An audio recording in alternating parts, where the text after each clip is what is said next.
Juice तो ले आई, पर इसे पिलाएगा कौन? इधर आ, पास बैठकर पिला भी दे मेरी जान। आप अमीर हैं तो गरीब को कुछ भी बोलोगे? मेरा हाथ छोड़ो और मुझे जाने दो विजय बाबू, वरना अच्छा नहीं होगा। हाँ। दीपिका अपनी बीमार माँ सुमित्रा और अपनी छोटी बहन किरण के साथ रहती थी। घर चलाने की सारी जिम्मेदारी उसी के कंधों पर थी और वो गन्ने के जूस की एक दुकान पर डिलीवरी गर्ल का काम करती थी। अब तुम्हारी माँ की तबीयत कैसी है दीपिका? ये सुनकर दीपिका की आंखों में आंसू आ गए और वो बोली, माँ की तबीयत ठीक नहीं अशोक बाबू, दिन पर दिन खराब ही होती जा रही है। तुम चिंता मत करो दीपिका, और ऐसे हिम्मत मत हारो, परमात्मा जल्द ही सब कुछ ठीक करेंगे। ऐसा कहकर अशोक पैसे गिनने लगा और दीपिका से पूछा, कोई ऑर्डर है क्या अशोक बाबू? हाँ है, अमरनाथ की कोठी पर 10 गिलास जूस पहुंचाओ। ठीक है, मैं अभी पहुंचा देती हूँ। ये कहकर दीपिका गन्ने का जूस लेकर अमरनाथ के घर देने चली गई और जब वो वहाँ से लौटी तो किरण पहले से ही उसके इंतजार में खड़ी थी। दीदी जल्दी से घर चलो, माँ की तबीयत बहुत ज्यादा बिगड़ गई है। ये सुनकर दीपिका सब काम छोड़कर घर की तरफ मुड़ जाती है। माँ, तुम ठीक तो हो ना? आ गई दीपिका। बेटी, मेरा इस संसार से विदाई का समय आ गया है। बेटी, मेरे मरने के बाद किरण का पूरा ख्याल रखना। हाँ हाँ माँ, मैं किरण का पूरा ख्याल रखूंगी। देखना, इसे पढ़ा लिखाकर बड़ी अफसर बनाऊंगी माँ। दीपिका अपनी माँ से ये कह ही रही होती है कि तभी सुमित्रा दम तोड़ देती है। माँ, माँ, तुम हमें अकेला छोड़कर नहीं जा सकती माँ।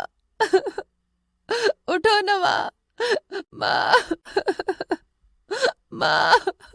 दीदी, माँ से कहो ना उठने को, वो ऐसे हमें छोड़कर नहीं जा सकती। उठो ना माँ, माँ, माँ। सुमित्रा की मौत के बाद दीपिका को हर समय किरण की चिंता रहने लगती है। वो उसकी पढ़ाई पर पहले से ज्यादा जोर देने लगती है। किरण, कुछ भी हो, तुम अपनी पढ़ाई पर पूरा ध्यान देना। मेरा सपना तुझे बड़ा अफसर बनते देखना है। तू मेरा सपना पूरा करेगी ना? हाँ दीदी, जरूर पूरा करूंगी। एक दिन किरण को स्कूल की प्रिंसिपल ने बुलाया। किरण, किरण, तुमने 4 महीने से अपनी फीस जमा नहीं कराई है। कल क्लास में बैठने से पहले फीस जमा हो जानी चाहिए, समझी? जी मैडम जी।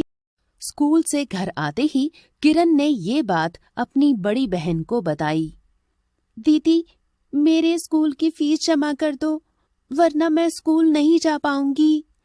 तू चिंता मत कर, मैं फीस कल ही जमा कर दूंगी, पर स्कूल न जाने की बात फिर कभी मत करना, समझी? और अब दीपिका ने किरण की फीस के लिए कई जगह से पैसे मांगे, मगर कहीं से भी उसे पैसे नहीं मिलते। उसी दिन वो अमरनाथ की पत्नी अंजना को गन्ने के रस की डिलीवरी करने जाती है। अरे, ये तो बहुत कीमती अंगूठी है। लगता है अमरनाथ बाबू की पत्नी की होगी। उन्हें दे देती हूँ। दीपिका वो अंगूठी अंजना को दिखाते हुए बोली, देखिए माँ जी, ये अंगूठी आपकी है ना? अरे हाँ, ये तो मेरी ही अंगूठी है, पर इतनी कीमती होने के बावजूद तुम्हें जरा भी लालच नहीं आया? दूसरे की चीज का क्या लालच करना मालकिन। ये सुनकर अंजना बहुत खुश हुई और उसे कुछ रुपए देते हुए बोली, ये लो, तुम्हारी ईमानदारी का इनाम। तुमने मेरा लाखों का नुकसान होने से बचा लिया। नहीं माँ जी, मुझे कोई इनाम नहीं चाहिए। तो फिर क्या चाहिए? ये सुनकर दीपिका की आंखों से आंसू निकलने लगे और वो बोली, अगर कुछ देना ही चाहते हैं तो मुझे थोड़ा कर्ज दे दीजिए। मुझे अपनी छोटी बहन की स्कूल की फीस जमा करनी है। तेरे जैसी भली लड़की को मैं मना नहीं कर सकती। तुझे जितना कर्ज चाहिए मिल जाएगा। अंजना ये कह ही रही होती है कि तभी उसका बेटा विजय वहाँ पर आ जाता है और बोलता है, अरे तू कर्ज लौटा भी देगी? मॉम, कहीं बाद में पछताना ना पड़े, सोच लो देने से पहले। बेटा, मुझे हीरे और कंकड़ का फर्क अच्छी तरह मालूम है। ये दीपिका सचमुच हीरा है, हीरा। हाँ। विजय अपनी माँ की बात सुनकर मन ही मन सोचने लगता है। हाँ, हीरा तो है माँ। बदन तो देखो, कोहिनूर हीरे के माफिक चमक दमक रहा है। जी में तो आता है कि इस हीरे का अभी के अभी दाम लगा दूं, लेकिन घर पर मॉम है, इसीलिए चुप हूं। दीपिका ने पैसे लेकर अपनी बहन की फीस भर दी और फिर कुछ दिन बाद।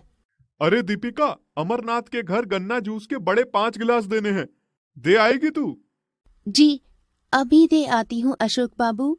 और दीपिका गन्ने का जूस लेकर अमरनाथ के घर जाती है और देखती है कि वहाँ विजय और उसके दोस्तों के सिवा कोई नहीं होता। विजय बाबू, आपका गन्ने का जूस, ये लीजिए। जूस तो ले आई, इसे पिलाएगा कौन? आप पास बैठकर पिला भी दे मेरी जान। आप अमीर हैं तो गरीब को कुछ भी बोलोगे? मेरा हाथ छोड़ो और मुझे जाने दो। अगर मैं हाथ नहीं छोड़ूं तो क्या करेगी? मैं चिल्लाऊंगी और तुम्हारी बदतमीजी के बारे में सबको बता दूंगी। अगर मैं तुम्हें मुंह मांगे पैसे दूं तब भी? ये सुनकर दीपिका को विजय पर बहुत गुस्सा आ जाता है। मैं एक इज्जतदार गरीब लड़की हूँ विजय बाबू, मैं कोई बाजारू लड़की नहीं जो तुम्हारे पैसे पर मर जाऊं। अब बहुत हुआ और एक शब्द भी मत बोलना, समझे? तू क्या समझ रही है कि मैं तेरी धमकी से डर जाऊंगा? मेरे पास इतना पैसा है कि तेरे जैसी बीसियों को खरीद लूं। समझ में आया तुझे?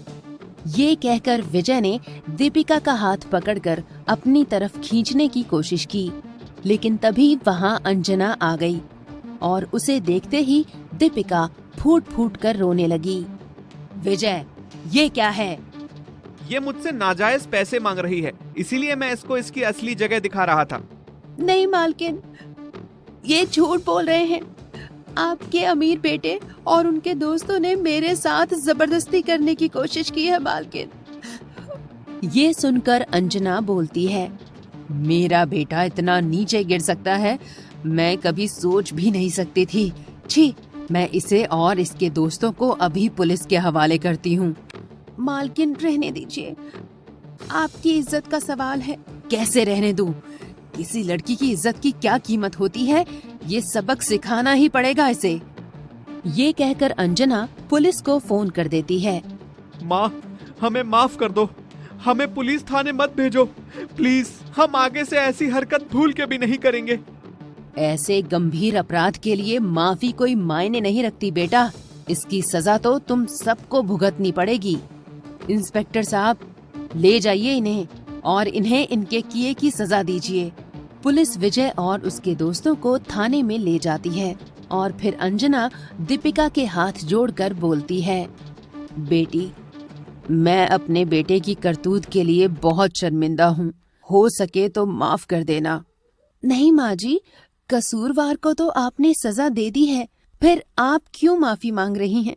क्योंकि मैंने उसे दौलत तो बहुत दी मगर संस्कार न दे सकी, जो दौलत से भी ज्यादा जरूरी हैं। ये कहकर अंजना रोने लगती है। अब क्या हुआ माँ जी? क्या बेटे से दूर होने का दुख सताने लगा है आपको? दूर होने का नहीं, बल्कि उसके भविष्य की चिंता सताने लगी है।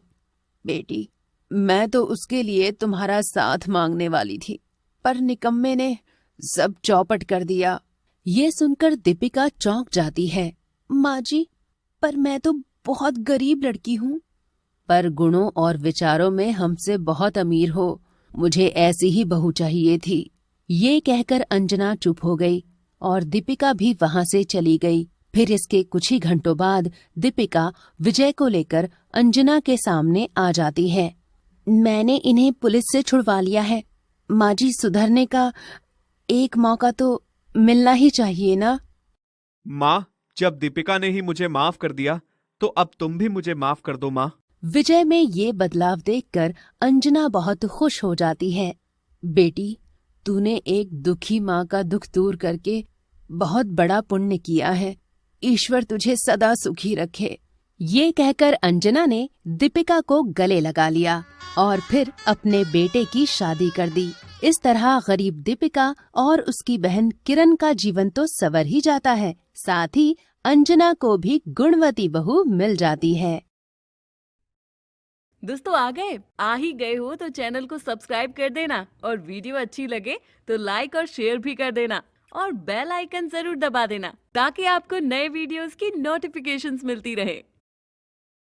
दोस्तों आ ही गए हो तो चैनल को सब्सक्राइब कर देना और वीडियो अच्छी लगे तो लाइक और शेयर भी कर देना और बेल आइकन जरूर दबा देना ताकि आपको नए वीडियोस की नोटिफिकेशंस मिलती रहे।